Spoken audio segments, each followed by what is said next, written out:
Welcome to Understanding Islam, the Big Picture. This is our especially extended week when we're going to have not only the talk for the first part, but after the break we're going to come back for me working with some of the questions that you have emailed in. So our topic for this week is, what's the purpose of religion? Now this is obviously a question that every religious tradition must answer, more especially in our own times when there are lots of people in societies who don't want anything more to do with religion, and they certainly will ask, well, what's the point?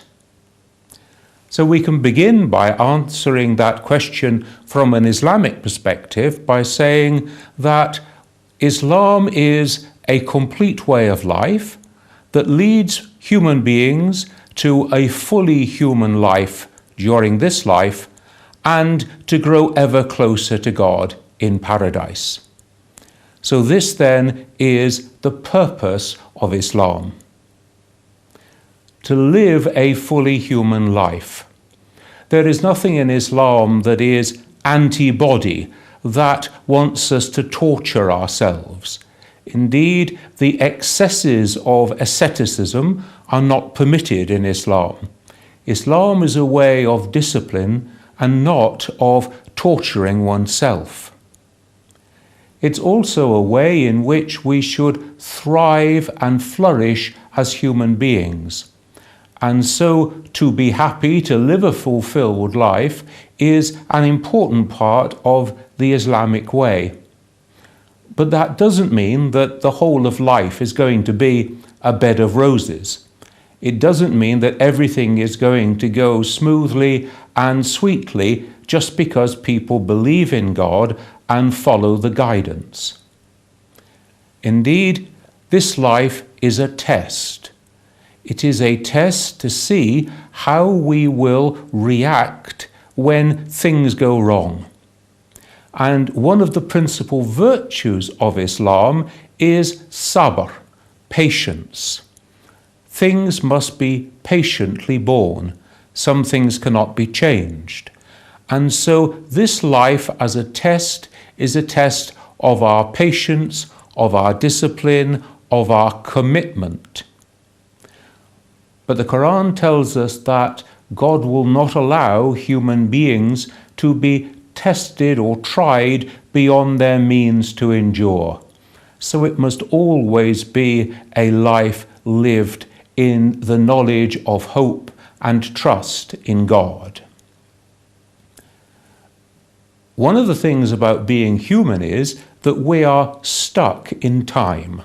Time is always something which is on the move. It never stands still, we say. Now, if you can imagine that you're in an airport and there's one of those moving walkways, but instead of going with the flow of movement, you're trying to go against it. If you stand still, you will go backwards. Now, that's a model of what time and life is like. Time is always coming toward us, and yesterday's commitment is not going to carry us through today. Every day, indeed every minute, we must recommit ourselves to following in the guidance of God, to following along the path or the way of Islam. And so just as we could say, well, I meant my vows on the day of my wedding, but I have never repeated them since, that would lead us to a marriage that was distinctly problematic. So just acknowledging that one is a Muslim and saying, I believe, is not sufficient to carry us through life. Every day in every way, we have to keep on struggling and going forwards. There is a story told in the histories of the life of Prophet Muhammad in the last little while before he died, when he was quite weak and frail.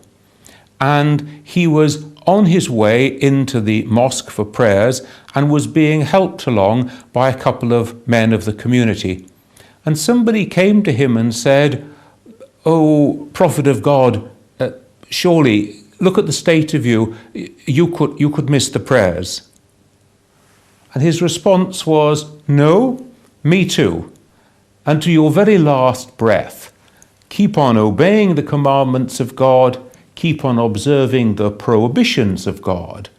The whole of life is to be a struggle between the hope of the reward of heaven and a fear and knowledge and understanding of the possibility of God's punishment." So the whole of life is one long struggle. Now, Islam does not have a doctrine of original sin, so all human beings are basically good. All human beings have the ability to distinguish right from wrong. But we are naturally forgetful. We have a natural tendency to forget the right and to drift off message. More so than this, there is also the shaitan, the great tempter. And the great tempter, the shaitan, will spend all his time trying to tempt human beings away from the right path. This must be resisted. It is something with which human beings must struggle. So this great struggle to do the right thing and avoid the wrong thing, to commit every minute, every action, every thought in the way of God, is part of the dynamic of being human. In Arabic, we will call this jihad. Jihad means to struggle and strive in the way of God, to keep on going, not to give up, to live a disciplined struggle to follow the commandments of God. Now, in this way, we can see that the practices of Islam help to train human beings in this lifelong struggle. If we take, for example, the routine of prayer, every day is punctuated by 5 regular formal prayers. Early in the morning, in the middle of the day, in the late afternoon, in the evening, and again at night time.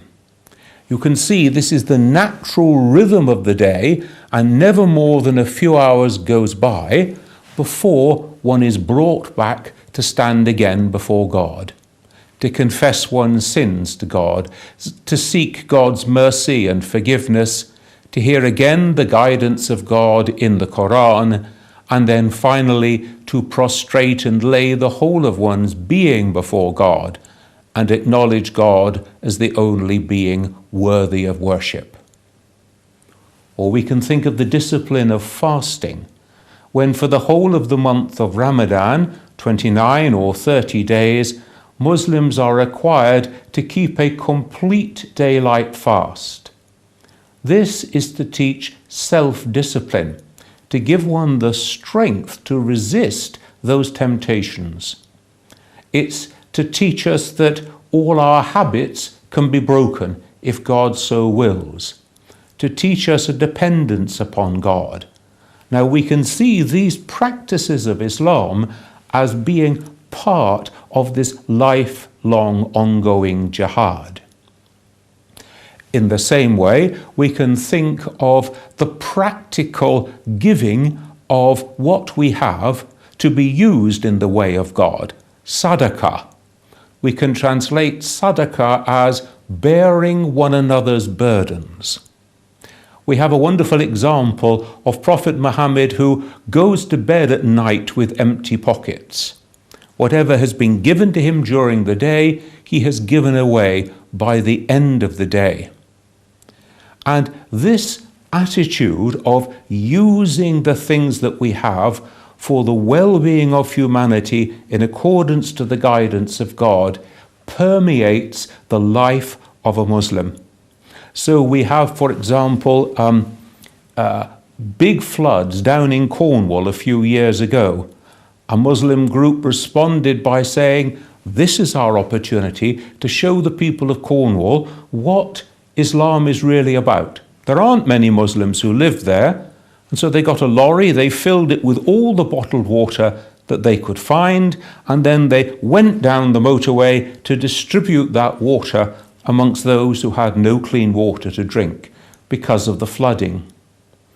Or I think of another example when a Christian bishop from Africa sent a message asking for help to build a road so as to open up that part of his territory for the people there so that they could make a life for themselves. As soon as the people in the local mosque in London heard about it, they contributed to building that road. Or I think again of a Christian lady who was going to Palestine to help rebuild a house that had been pulled down to make way for the segregation wall that's being built there. As soon as she told her story in a local mosque, the ladies of the mosque were pressing money into her hands. Please, can we help you? Can we help to bear the burdens of those who are in need? I have an African friend, and if I should be so fortunate as to arrive at the time that food is being prepared, he will greet me. You must have a well-trained camel that brings you to my door just at the time that I have the chance to share food with you. And so in this way, our hearts are softened. We are constantly trained and prepared to remember God and to remember to live according to the guidance of God. That's part of our great jihad. Sabr is one principal virtue of Islam, and another is taqwa. We can translate taqwa as God consciousness. That I may be aware in every fibre of my being, in all that I do and say and am, that I stand in the presence of God, that I am the creature of God, that God has given me a high dignity, a vocation, a duty, that even though I can't see God, God can see me. This is taqwa. There is something about taqwa which is like that old English saying, the fear of the Lord.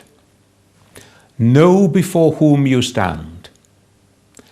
In modern Arabic, when they were looking for a word for vaccination, they chose to create a word from the same root as taqwa, something which preserves us from illness or from harm. This is taqwa. Now, there is a story related in the Qur'an of some desert Arabs who come to the Prophet. And they say, O Messenger of God, we believe. And he responds to them, don't say that you believe, because belief has not yet entered into your heart. Say rather that you have submitted in the way of Islam. Now, this gives us a three-part process which is actually confirmed in a discussion between the Prophet and Angel Gabriel. Islam, to submit in the way of God. Iman, that is to believe or to have faith. And ihsan. Ihsan is to live constantly in the presence of God, knowing that even though you don't see God, God sees you. Now, if we link together taqwa and ihsan, we can see that to live constantly in a state of taqwa is the state of ihsan. To live constantly in the knowledge that we are the creatures of God, given a high vocation to remember God and be conscious of God in all things. Now, if we were truly doing that, then there would be no room for temptation or for forgetfulness to enter into our lives.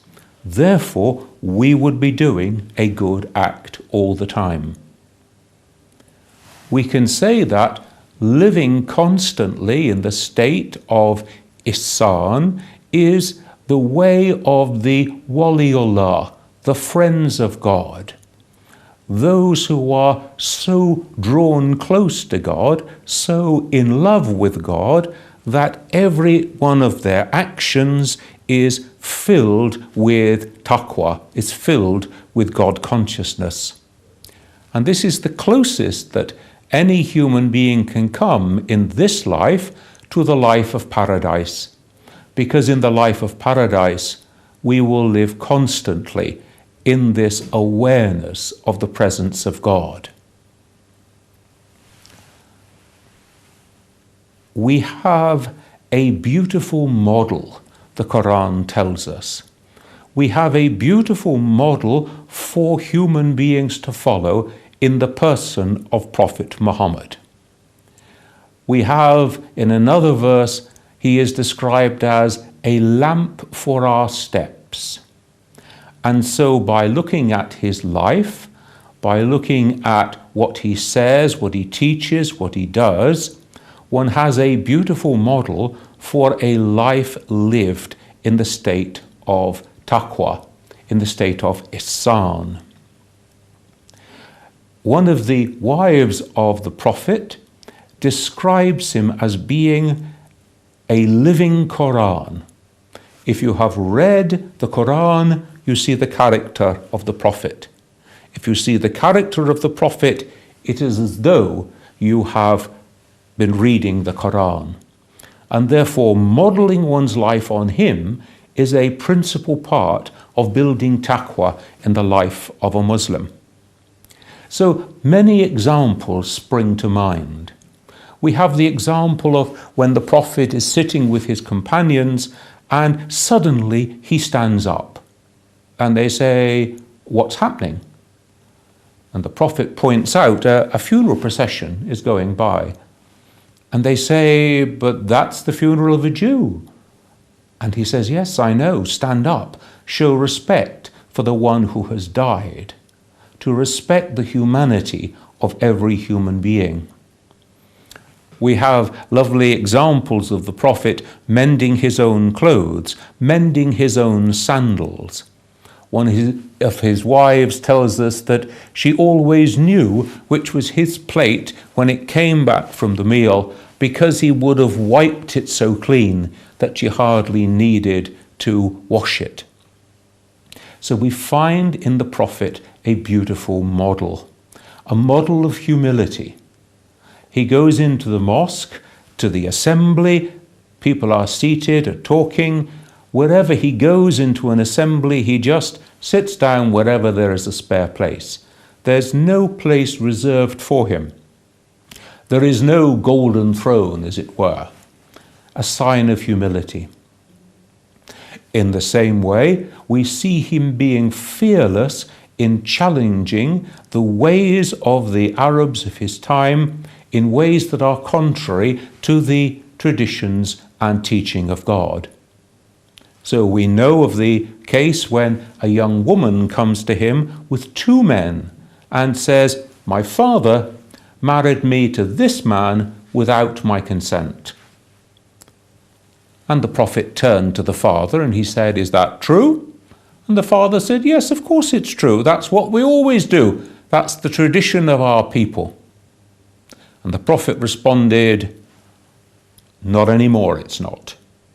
Not in Islam. A woman must be free to give her own consent in marriage. Marriage dissolved." And then we know that the woman turned around and said to the Prophet, "Please, will you now marry me to this man?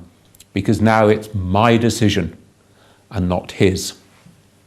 And the Prophet married her. So the Prophet is fearless in changing those things in society that are wrong. He also knows how to change the hearts of people. We have a lovely example of the Prophet walking through the marketplace, and every time he came near a certain woman, she would hurl abuse at him. She would throw stones at him. Day after day this happened. One day, there he was, walking through the marketplace, and no woman, no abuse. So he asked his companions, "Where's the woman?" And they said, Thank goodness, she's sick. She's not here today. And so the Prophet responded, I must go to visit her. And when he went to visit her, she was astonished. She said, don't you know who I am? I'm the one who hurls abuse at you every day. And he said, yes, I know who you are. And I heard that you were sick, and I came to visit you. So we have in the Prophet a beautiful example. The Islamic tradition speaks of Muhammad as al-insan al-kamil, the perfect human being. He most perfectly embodies all the virtues and all the good qualities, the attributes of goodness that flow from God. He is the embodiment, we can say, of ihsan. I think a helpful model to think of here is if you imagine a polished mirror, and light shines upon that mirror and is reflected. The Prophet is like that perfectly polished mirror, and the qualities of God radiate upon the pure polished heart of Muhammad and are then reflected, so that we look at the life of the Prophet and we see in his life the qualities of God reflected. So he is like the moon. We know that when we look at night and we see the moon that is shining, it's not shining with its own light. The moon is shining with the reflected light of the sun. If you were to cut off the sun, then the moon would be engulfed in darkness. In the same way, the Prophet is like the moon, a beautiful reflector of the light, the qualities of God that are shed upon him so that we may see them reflected from him. Now, we know that the Prophet goes on a mysterious journey and ascends into the presence of God. And in the presence of God, he receives knowledge from God. And then he conveys that to his people. He conveys it to that group who gathered around him to be taught the inner way, the way of the Sufi, and he passed on that knowledge, that light, to the imams in the Shia tradition, who would then guide the community in that same path to grow ever closer in the way of God.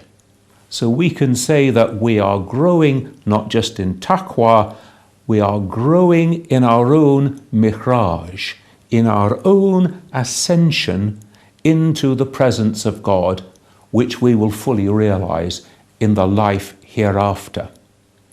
And these beautiful names that we see reflected in the life of Prophet Muhammad should be reflected in the life of the Muslim too, so that we can see the life of a Muslim, we can see the quality of that life, and we can see then the goodness, the qualities of God reflected there.